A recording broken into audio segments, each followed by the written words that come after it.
And that's right. Not only are we snake oil salesmen, Noxus was a lie. That's right. That's right. We're going to a Shurima champion. You thought this was a game? You thought we would bend to your will, listener? Listener, how dare you?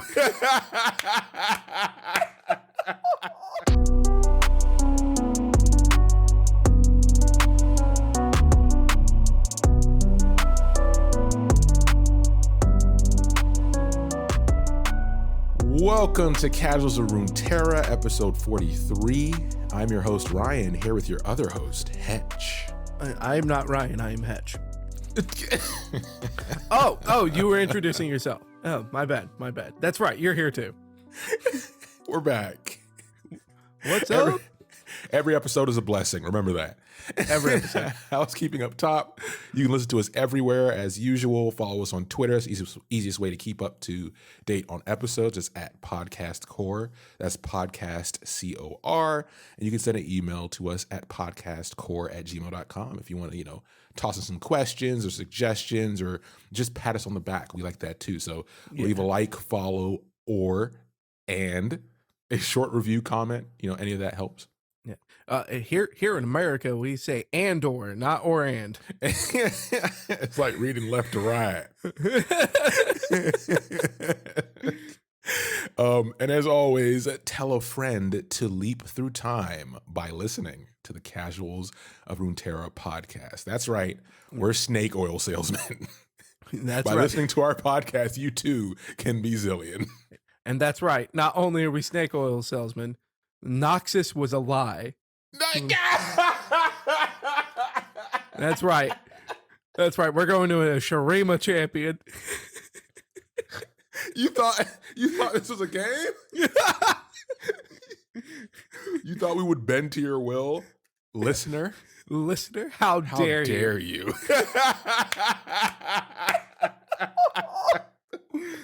Oh no!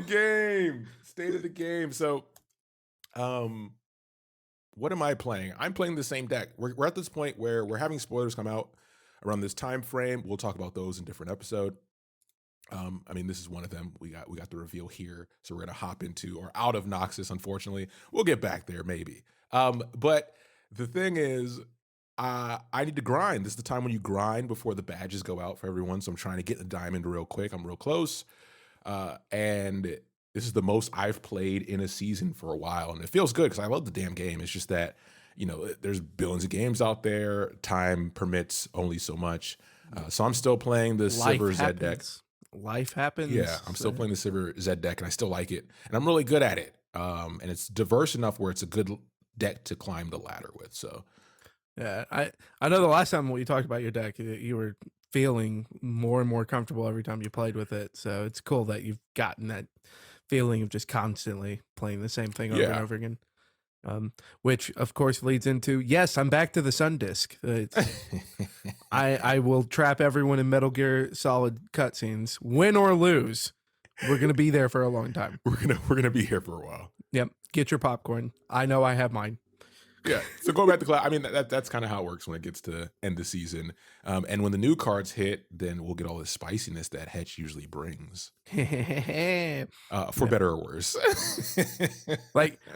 Even though I say I'm playing with a Sun Disc right now, I had a deck idea, and so I've been toiling with it off to the side. So who knows? Maybe next week I won't be saying the same story. True. We'll see. So this takes us straight into our topic, quicker than usual. Chrono Crisis. For you boomers out there like us, you know what we're talking about. Yeah! It's a classic, baby. It's a big old classic. I love it. Zillian, we got him. So we're going to talk about Zillian today. The Time Master, the Time Mage, the OG. This is an OG character. Yes. So once again, the boomers and us who played around beta.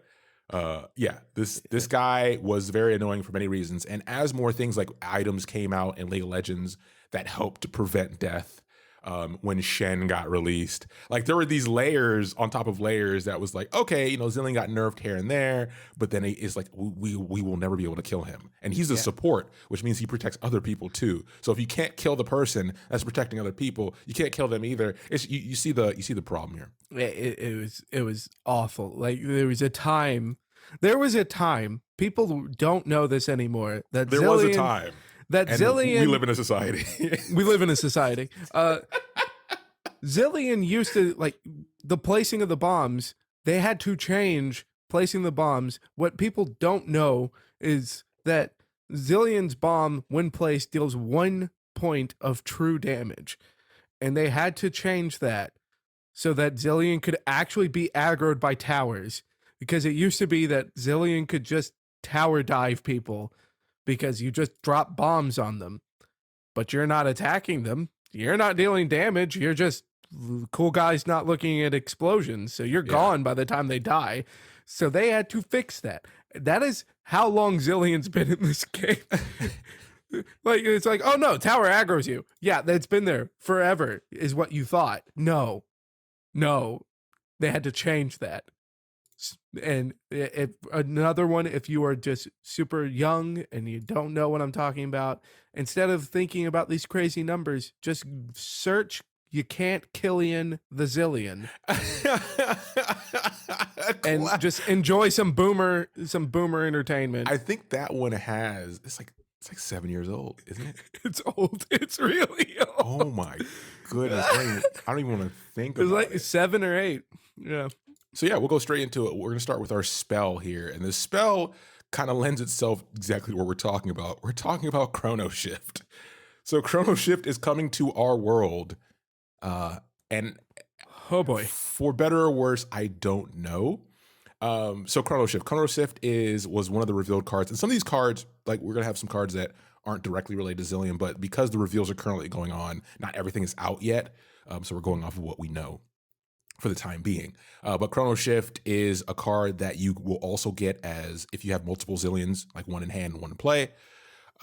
But it will also be the 7-cost burst spell, which gives you an allied give an allied champion the next time I die this round, fully heal me and grant me +3/+3 instead. So the first thing that stands out is the 7 cost. That means you can play it on 4. If you skip turn 3, you can play it on 4. So then you can look at, okay, well, if that's the case, what characters or like what creature or what 2-cost stuff is dangerous, right? So you have like Elise as a 2-cost, right? Things like that you can look at. I mean, technically you could go up to 3-cost, and then you would have to bank the 3 mana.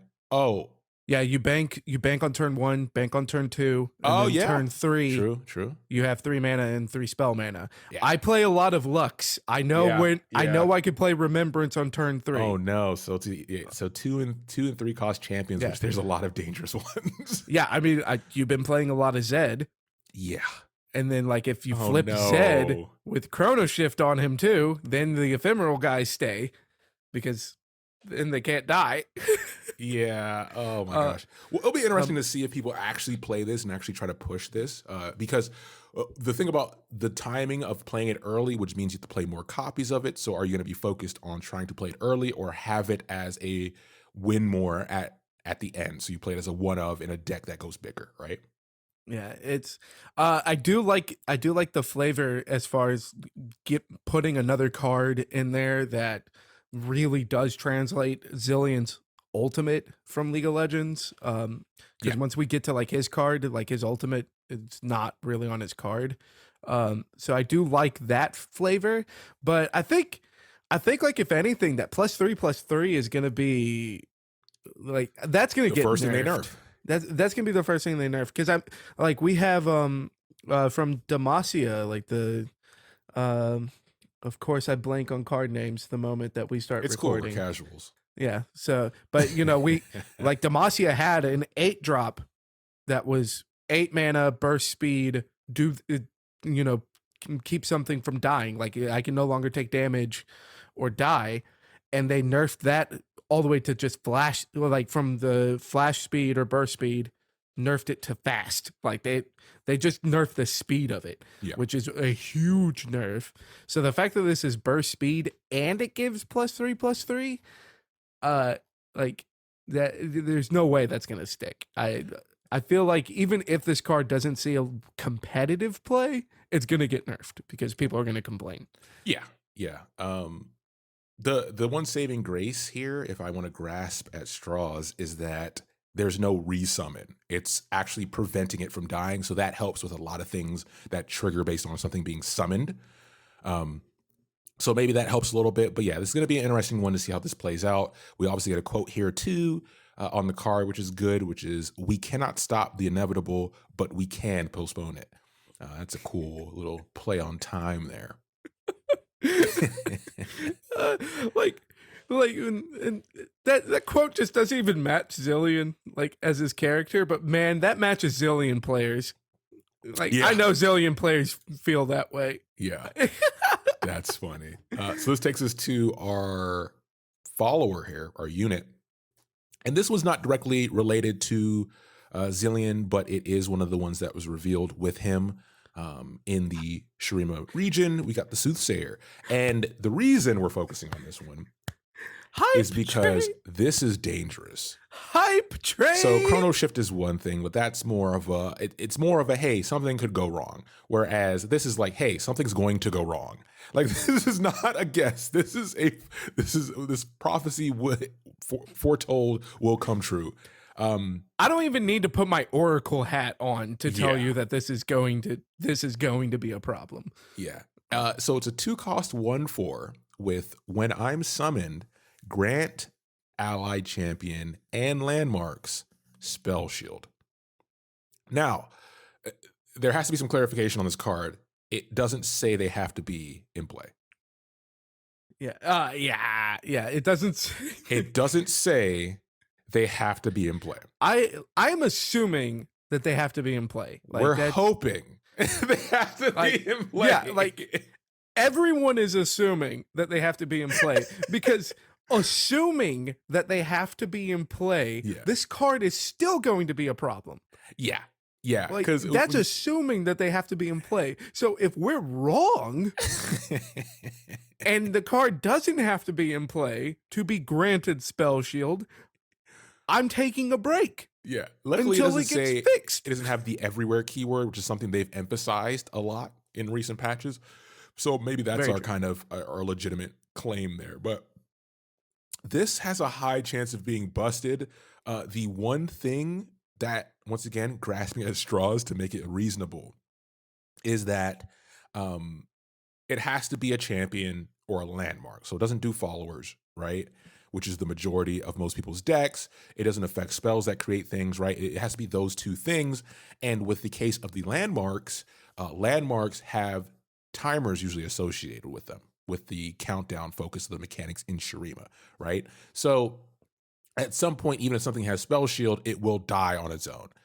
So it's kind of like, okay, there's those pieces, but this thing has a fat dumpy, which we support here, and it's only a 2-cost. This card's probably gonna get tweaked a lot. Thick. Yeah, this card is 2 C's thick, like a 1/4 for 2 mana. That is huge. Like the amazing only art though. Amazing art on this card. Yeah, the only other card that has that is a Demacia one, which sees absolutely 0 play. Vanguard Lookout. Yeah. So that one sees absolutely no play. So the fact that this one has keywords attached to it is guaranteed going to see play. Like I'm excited for this card because how many weeks has it been now that I've been saying that I've been trying to restore the Sun Disk over and over and over again, and the worst feeling is to go up against decks that actually run landmark removal, because you don't want to run multiple Sun Disks because it is by far the definition of a dead draw. So then it's like, if they remove the Sun Disk, it's like, okay, like now I just have to work with what I've got. Which it's not like a guaranteed loss when I lose the Sun Disk, but it is a hurdle that I have to get past. So if I can give it Spell Shield on turn 2 with a nice blocker Yeah. right there, and force you to 2-for-1 my 1-drop, that's already huge. That is a gigantic win. And then even better, if I could play it late, and then you have a level 3 Renekton with Spell Shield. What do you do? What do you do? And remember, you can play it, get Spell Shield, they can knock Spell Shield off, and then you can play another one to give everything Spell Shield only again. 2 mana. It's only 2 mana. That is me like on the hype train as far as restoring the Sun Disc. This is going to be a staple Shurima card, just period. Like anyone playing Shurima can play this. There are lore implications here, which Hetch will talk about in a bit here. This card has a standpoint from right when new Shurima arises with Azir's return. So we have the quote here, you did not expect to see water in the middle of the desert. Worry not. Come drink your fill, wash your feet, rest in the shade a while. This is Azir's new Shurima, and it's an oasis, which is kind of a snake oil salesman type pitch here, as Hetch will get into when we talk more about Zillian. Yeah, like they're gonna sell you some water, and then all of a sudden turn around, and it's like, haha, we were never in Noxus. Snake oil salesman. So for this episode, we do have a landmark, which is something newer we talk about now, since we're getting more of them that apply to the lore. And this one's Time Bomb. It's the move that makes Zillian special. It's the move that's been tweaked the most in the game of his kit. And here they did a pretty interesting way of representing that card because it is almost the full basis of how Zillian works. So Time Bomb is a 2-cost landmark that has, when I'm summoned, draw 1 and advance other allied Time Bombs 1 round. And it has Countdown 1, deal 1 to enemies in the enemy nexus. Now, this card is the core of his kit, right? So I get why they pushed it so much. But the part that's scary about it is the deal 1 to everything. Dealing AoE damage. Sorry. Yeah, that's asymmetrical anything. This isn't like Ice Shard. Exactly. Yes. So AoE effects, regardless of how low damage they are in Runeterra, is a very low count. There's not that many of them, right? AoE spells, you've probably seen this in Magic and other games like it, where card games you can really ruin sets by having too much board clearing abilities that just are board wide, right? Especially if they don't affect you negatively. And not the nature of this card by itself, but because this card is a chain effect that essentially is building up this momentum, plus the ability to buff damage in this game, this could get very well out of hand. And it's not until we get the full scope of the set, see everything that comes out of it, will I really be like, okay, this is bonkers. But we're going to see people trying to push this specific aspect as far as possible to see how crazy it can get. And the one thing that comes to mind as a saving grace, so once again, looking for those straws, is that Vlad Braum decks may get a boost here because they would be the worst nightmare for this deck because you don't want to do incremental damage to those creatures because it only makes them stronger. But we're talking about a deck compilation that is 0 to none in existence. So either they will rise up and it'll create a new shift in the meta, introducing or bringing that deck up from the grave and then introducing the Zillian deck, or it all goes to hell and who knows. I will say, as the casual here that like barely touches ranked, I actually see a decent amount of. Okay. I wouldn't say a decent amount. I see Vlad Braum enough to know the core cards around it. Yeah. I wouldn't say that it's like very frequently, but I do at least run into one Vlad Braum deck a week. Okay. So, and as far as just in like normal play, because I'm always playing really stupid stuff. So I'm the people there are a lot of people out there that still play around with Vlad Braum because Yeah. it does have that like it's one of fun. those deck types that's very negatively affected by variance, because if you don't hit that nut draw, it just feels awful. Like you really do feel like you're behind if you don't hit that perfect curve. And it's also a deck type that is a little bit one-dimensional as far as its key cards, because you want Scar Grounds. Like you don't hit Scar Grounds, you feel significantly weaker than when you hit it. It's not like the what's a good deck to compare it to? It's not like your TF decks and stuff where, like, if you don't hit TF on curve, you're not screwed. Like, if you don't hit TF on curve, it's you still have other outs. You have more flexibility. Whereas like Ezreal decks and stuff like that. Right. And if you don't hit Scar Grounds on curve with Vlad Braum, the deck just feels completely different. You feel like you're playing with one arm tied behind your back all of a sudden, which is why I don't think it gets competitive. But like the fact that you do get that significant feeling of playing with Scar Grounds when you do hit it, I think that makes it where people are still playing it. Like I still see it. And I can also imagine that people will play it as far as when Zillian comes out, because I already want to just run into ladder with Vlad Braum just so I can play Scar Grounds on 3 and see if I can make a Zillian player just quit. Like, not even play a card, not even try to see where the game goes from there, just quit. That would be it. Yeah, I think you're going to see a lot of that at the beginning is where people see what you're playing. They see Vlad Braum, like, all right, I'm out. Boom, here you go. Have the win. I don't care. Like, just let me see my opening hand. Okay, not good enough. Later. So take us into the Time Age. Let's talk about him. Yeah. All right. So Zillian is this is going to be a little bit different as far as some of the other champions, because Zillian is from Icathia or Icathia.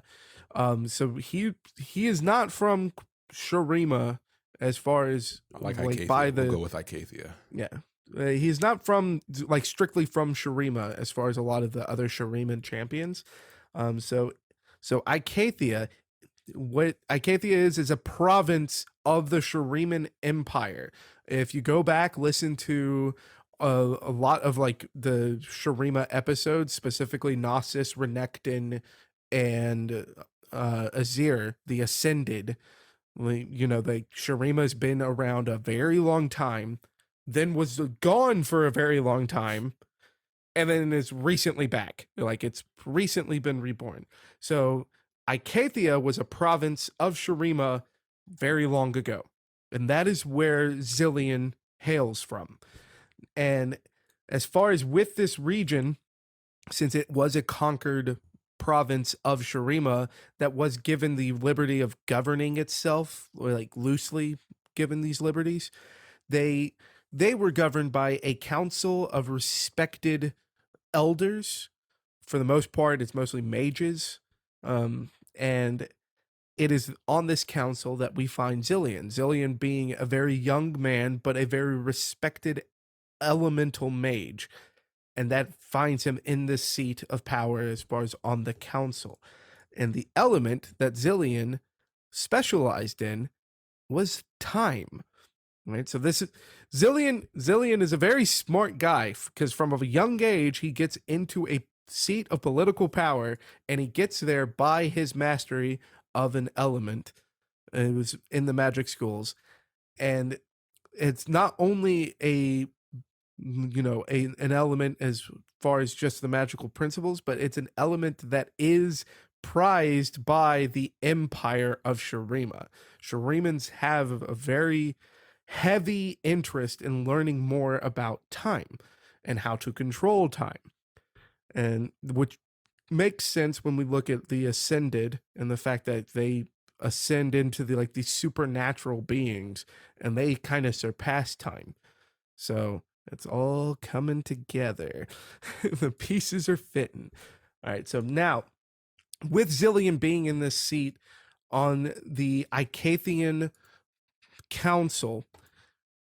He is in an interesting spot as far as being a young man. He empathizes with the people of Icathia, not only as a political figurehead, but he empathizes with them as far as their feelings towards the Shuriman Empire. He is in this place is like the timeline is that they have been under Shuriman control for a couple centuries at this point, but the people of Icathia still hold a resentment towards the Shuriman Empire, not only for having been conquered by them, but for the way that the Shurimans kind of treat them. Yeah. They are seen as less than, which, since we record this in the United States of America, there may be some listeners who can relate to that sentiment. There is, and if you listen to our Piltover episodes, Icathia is very reminiscent of a town or a province you would find in Piltover. When it comes to, they're very focused on education. They have a lot of highly educated like mages and people with like people of the focus of the mind, if you want to say that, right? So because they're not a war nation, right? They're not a military driven nation or province. They are very juxtaposed to the ruling class of Shurima. And like there are points in as far as the beginning of Zillian's story, or at least when you look up Icathia, where they talk about like when they used to have a military, but even if they were militaristic, they got conquered. Like you're not gonna have an army anymore. So like your views are gonna change after that much time. And Zillian is in an interesting spot because he is young, so he can relate to the people, but he's also on this council, and this episode is not the time to discuss it yet. There were a lot of really big names on this council. None of them are technically like champions in League of Legends or champions that appear in Runeterra, which is why we're not going to talk about it this episode. But Zillian is in a it's very much a seat of power, but since he is with these big and well-respected names that pop up in Runeterra's history, he is trapped between these two worlds of feeling a sense of patriotism towards Icathia and wishing for liberty from Shurima, but having to respect what the biggest names of Icathia have to say. Yeah. And that leads him to really playing the part of the diplomat. So when he's not studying the magic of time, he is constantly out to neighboring provinces or going into Shurima itself, trying to just play the part of the diplomat, trying to, get people like all to come together. Let's find compromises. And he's either trying to find compromises with the provinces nearby, trying to grow their own powers, while also trying to parlay with the Shurimans so that he can study the city of Shurima more as far as with his elemental magic of time, specifically with the sun disk. He's very interested in the sun disk because, hey, the people that go through that process, they're still here and they've been here a long time. What's up with that? So he's always just trying to just get everybody on the same page here. And this does go on for pretty much throughout his whole career until he hits a point where he's just fed up. Like he just gets sick and tired of the Shurimans and constantly being treated less than human, while also not being respected as a scholar, specifically being the top of his field of time magic, because at this point he still hasn't gotten to study the sun disk. Yeah. So then he's like, you know what? Screw this. I've already going out all the time on these diplomat ventures. Now I'm going back out on my diplomat ventures, except now it's just going to be like, yo, neighboring provinces. Mutiny. And as far as with the provinces that he is going to is he is moving out to places that don't pop up too much, like Kalik and Kalduga. This is all because it's all pre-current Runeterra. Yeah. But a lot of it is within the region of Ixtal. I'm going by the spelling of Ixtal with the American pronunciation. I know I've seen a lot of people saying Ishtal. Yeah. It's like, I don't know where. I'm sorry. I think American. There's an X. I say X. All right. So a lot of it is in Ixtal, which is, since we're in the spoiler season, everybody's currently trying to debate on what the next region is. Ixtal being one of the regions up for debate. And it neighbors Shurima. And at one point, it was kind of conquered by Shurima. Not all of it, but most of it was conquered by Shurima. So he's moving to all these different places like, hey, if Icathia goes to war with Shurima, will you join us? And this, as far as at this time of history, this travel takes a long time. So he's out there for a couple years and ends up going to all of his diplomat friends and kind of hits a point where it's like, nope, we are alone. So beaten, defeated, just in the dumps, he returns home to Icathia.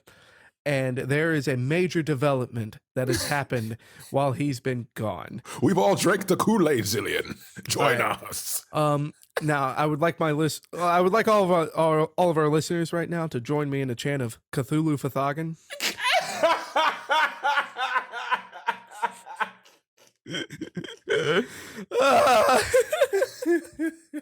So,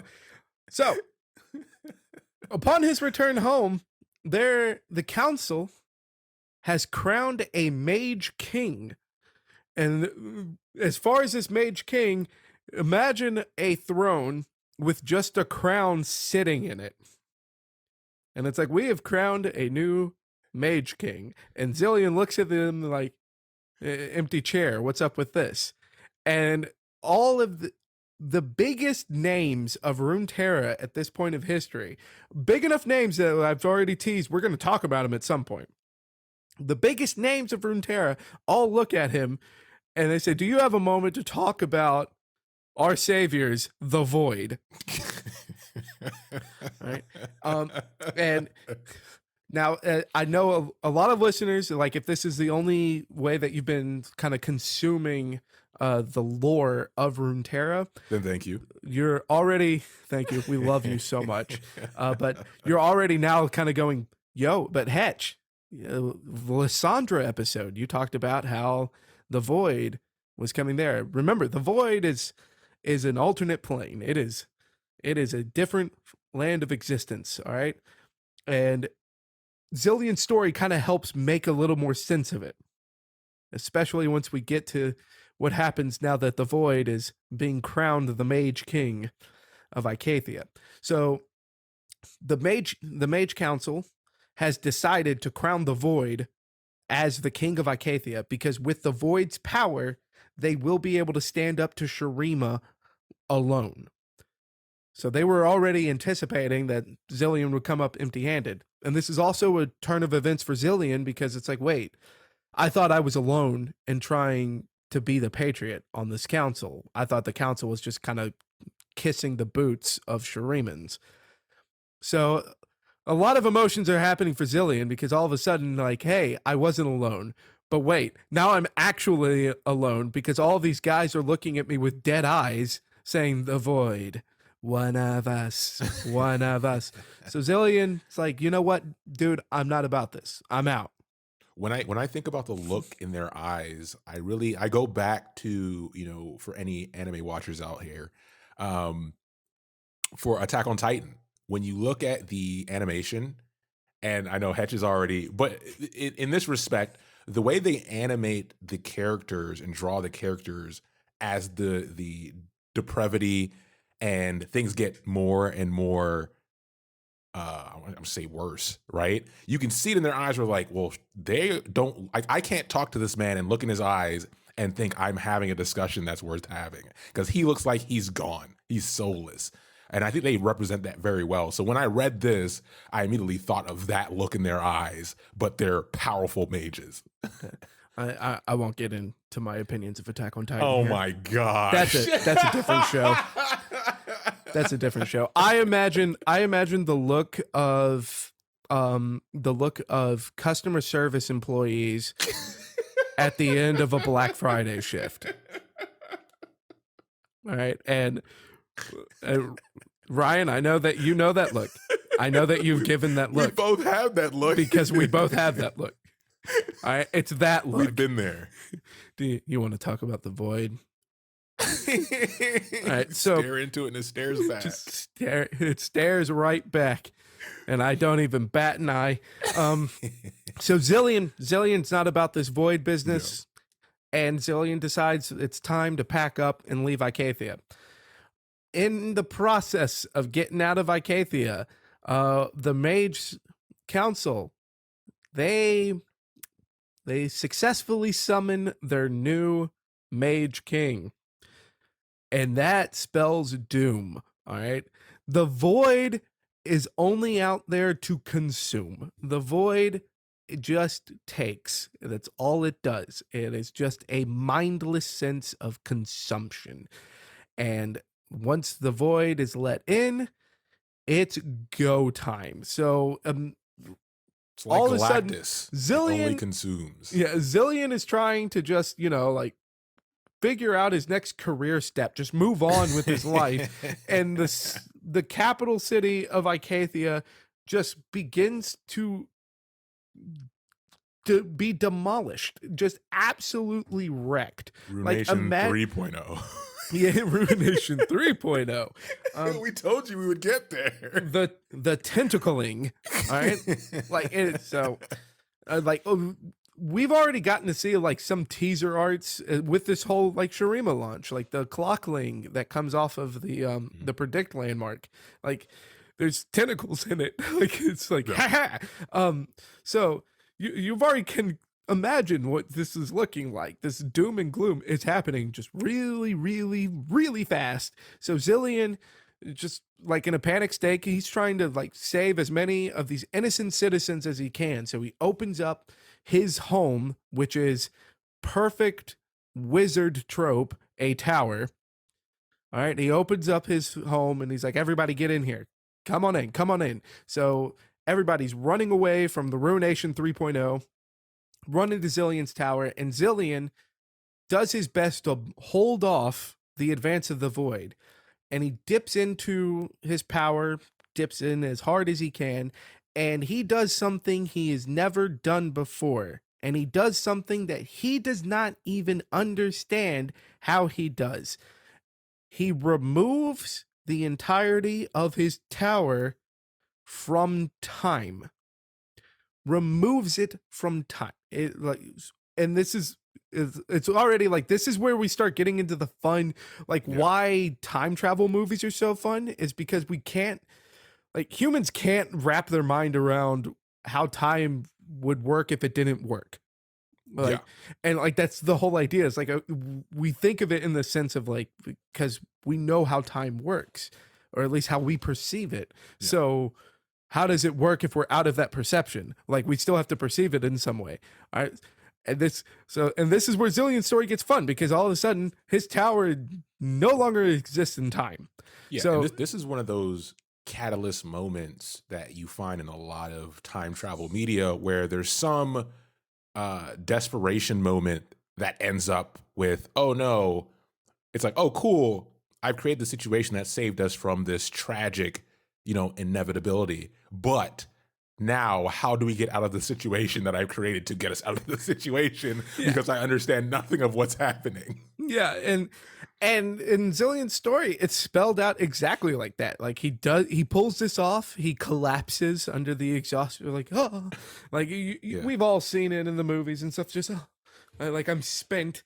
All right. So he collapses, he wakes back up, and he realizes that everyone in the tower is just stopped. There's no movement. Everyone's stopped. And then it's oh, everyone stopped in here, but everything outside of the tower is still going. What happened? What'd I do? And then it's haha, I saved the day because the tower is now safe from the void. But how do I unsave it now? All right? Because now we're just trapped in this in this stuck loop of just nothing. Yeah. And like he then spends, like, as far as to our understanding from the lore, he spends years just studying the fact that he is unaffected by this change, and it seems that he is the only living thing within the tower unaffected, as well as the only, like, including inanimate objects. So he's also the only object that's unaffected by this. He spends years studying what he did. Yeah. Like, he doesn't even understand it. So he spends years studying it. But then the little bits that he's able to understand leads him to new discoveries as far as how to work with the element of time.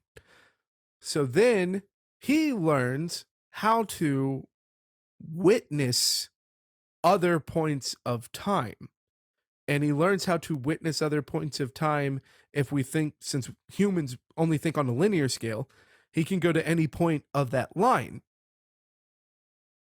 But if something changes on that line, it branches off into different lines. So he now starts studying different points of the line and different points of branches. And now I'd like to introduce to all of you Dr. Zillian Strange. Because now Zillian is just going through all these different points of time in different timelines, trying to find a point where he has learned what he did or where he has fixed what he did. So it's that whole end game thing of like, I watched a million times of us fighting Thanos. It's like, how many of those did we win? We won one. And he's still looking for the one. But the way that, as far as for Runeterra lore, with him looking at all these different points of time, he actually goes into those timelines. Yeah. He actually goes there. So now, the fact. Here is a Runeterra fact. Because of him constantly moving about, not just in the future, but also the past, to see if someone else has done this, Zillian has always existed. Zillian has existed in Runeterra since the beginning of time. It's omnipresent. Zillian is God. Whoops. Spoilers. Spoilers. So Zillian has just always been there. Zillian is everywhere. Like LeBlanc is doing her whole Black Rose thing, and she's I'm everywhere, I'm everyone. And Zillian's like, well, I'm not everyone. I'm Zillian, but I am everywhere. Name a point in time, and I was there, because that's what he's doing. So, and that is now a fact. Zillian has literally existed since the beginning of Runeterra, even though, you know, he was born at a different point of time, but now he was back at the beginning. It's crazy. Like it's just mind blowing at this point. That's what's fun about time travel and how they've implemented it here through Zillian as the character lens, because you know we start off with his problems that focus around his people, right, and what he's trying to do. And then you now create a situation that, you know, ups the scale, ups the ante. And now as he's trying to find a solution to a problem that he's created, he is also coming across the problems of other regions that he's trying to also influence. But then he has to, like you say, play 4D chess, literally, because he has to account the things he's going to do with the things he has done if he does the things, you know, that kind of conundrum. And because he has always existed, and the way that he's able to time travel, trying to fix his his success, his mistake, like since he's suffering from success, is since the he's term. moving all over these points, he has witnessed the end of Runeterra. Yeah, and the end of all of Runeterra, of existence as they know it, is a catastrophic end. Yeah. So now he's also just burdened with knowledge of like, well, can I fix that? And so now Zillian, as far as to end his story, he is now just existing everywhere, Yeah. trying to fix the tower, but also trying to save all of Runeterra, but not sure if he's going to, because he's seen that it ends. Yeah. Can he fix it? He doesn't know. And that's where Zillian leaves off. Yeah, and we'll get into the card. I know, but the other element that's cool about this is because remember we're talking about Zillian after all of our episodes talking about the Ascended champions as well. So we reference time and how time has affected them as being essentially immortal in that they have very long extended lives once they ascend. So Zillian falls to that same camp as being burdened with this new knowledge, but also existing for longer and longer periods of time. You see this a lot in like vampire movies or movies where you have these creatures that at some point start to get disconnected from their human selves because of the length of time. So the longer it's taking him to figure out these very complex problems, his will to do so also will start to diminish naturally. Yeah, it's just deteriorating. Yeah. I mean, It's heck, cool. I'd be It's cool. bored. I know, right? I mean, because we already have like the timeline of like Shurima's fall and then return, and like off of that timeline, Zillian's been at this a long time. So yeah, I'd be bored too. Like, bro, I just want a burger at that point. I just want a burger. Like, bro, like, this is too much. This is too much. This is too much. Let's talk about the card. Card is cool. Yes, the card is really cool. Card is cool. So as far as what we've got right now, he's a 2 mana 1/4. So go ahead. We need to make a stamp that just says like that just says thick Time on dumpy. it. Yeah, like just thick dumpy, so that we can just stamp a piece of paper whenever we get something that's got a big old dumper, because that's what we like here. I'll get working on it. Yeah, so 2 mana 1/4. On the play, create 4 time bombs in your deck, then predict.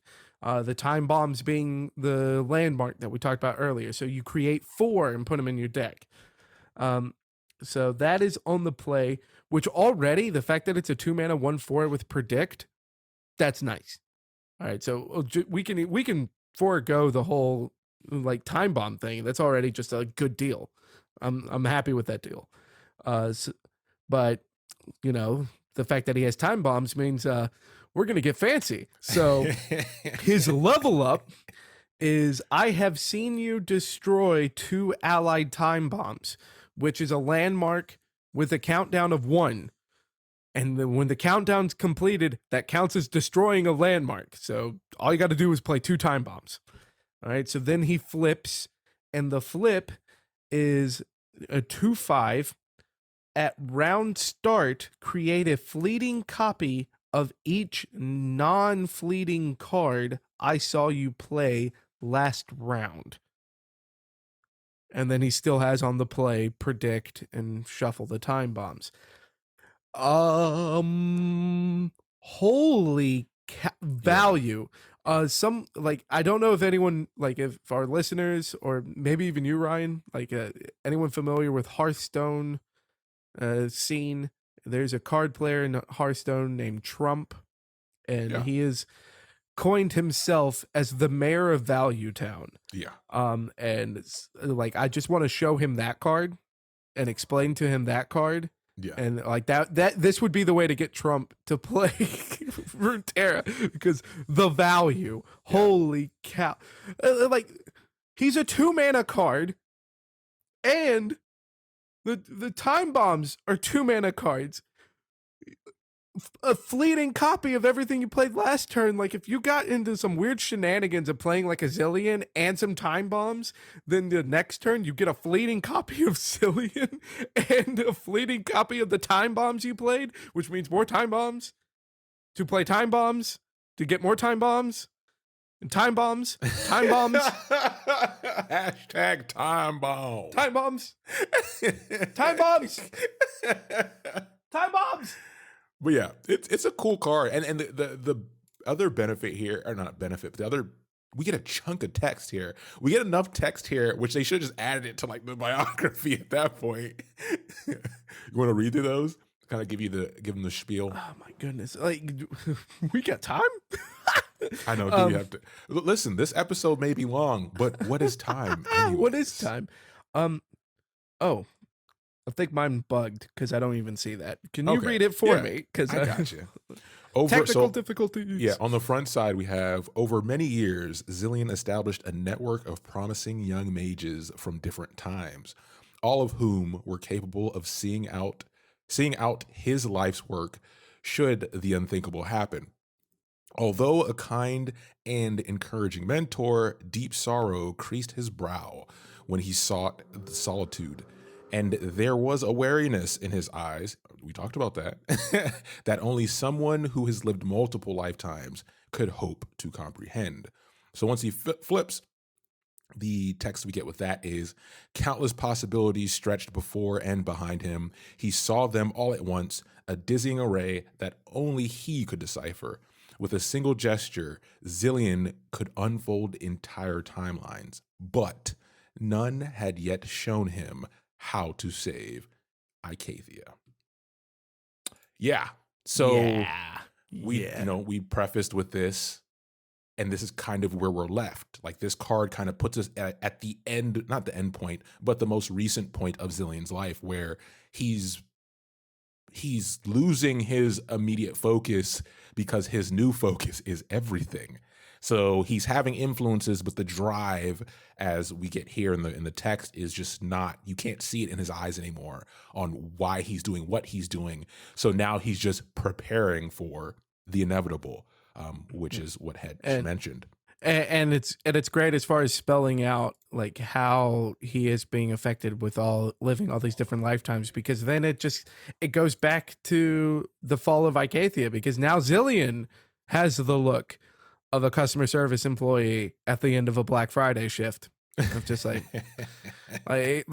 now he's gone from that into like the veteran of multiple war tours. Just like, I've seen way too much. I'm done. I am done. So with that takes us to the point in the episode where we usually have a challenge or question for Hetch here. But this one is pretty straightforward. I try to keep them on brand. Let's go. The question is, what is your favorite time travel approach in media? So this is one representation that we have here. Whether it's the same thread of timeline or of time, and you're bouncing in between different points, so you exist at all points in those timelines as you travel, or do you like the threads approach, where every time you move, you take a thread off of the main timeline, or do you like multiple threads existing preemptively that you're bouncing between and affecting separately? So more of a dimensions approach. I mean, there's more other ones, but those are just kind of some ones to rattle off. I like the way it's approached here for League of Legends specifically. I think this gives them a space to not get too crazy and to pick and choose where they want to put Zillian without having to focus purely on time, because the calendar of Runeterra is already complicated enough because it spans so we're talking about like pre-BC, post-BC kind of thing, right? So what do you think? I do have to agree with you on as far as with the Runeterra bit, because of the fact that they also gives them the flexibility of saying that they have all these different branches. Yeah. While only looking at the one. It's not my favorite, but I do agree with you, because my favorite is just one line, consistent line that is actually a circle. Yeah. All right. And you're gonna hate me as far as why. Futurama. The Futurama timeline is fantastic, and I love it to death. There's a whole episode of Futurama where they screw up. Oh yeah, this spoilers if you haven't watched this, this legendary cartoon. I'm showing my age. Watched it on TV and then watched it again on stream in standard definition. Oh my goodness. I probably have a VHS somewhere with the Futurama episode. But Tube television. Yeah, but there's a whole episode of Futurama where they break their time machine So they break the time machine, so then it only moves forward. And since it's broken, they're like, it's now we're trapped, and then like they keep going forward to try to find a time where people learn how to make a time machine, because it was just Farnsworth's experiment. Yeah. So he's the one that did it, and he's the only one that's done it. So now he's going forward to see if anyone else has come up with it. Yeah. And they can't find a place that has come up with the proper time travel. Yeah. So then it's like, oh, we're now trapped in the future, just permanently. And then they're like, well, great. So they crack open a 6-pack of beer and just hit go to watch time end. And then it turns out that time ends, and the ending of time creates the Big Bang, and then time goes over again. Yeah. And it's hysterical because it's literally just opening a beer to watch the world end. And the movie just restarts. And then like the best joke in it, because it's like, since it is like that timeline, like the consistent timeline, which they made jokes before where it's like, oh, like, we're back in time, so don't do anything to mess up the timeline unless you're supposed to do it. Then by all means do it. Yeah. Don't not do it. So then, since they're watching time happen again, Farnsworth is like, oh, hang on a second, and he slows down the time machine to try to pull a drive-by to kill Hitler. And he ends up killing Franz Ferdinand instead. And if you don't know history, that means nothing. But if you know history, it's hysterical. And with that, thanks for listening, and we'll be back soon with the next episode. But not in Noxus. So But take care. likely not in Noxus. Take care, everybody.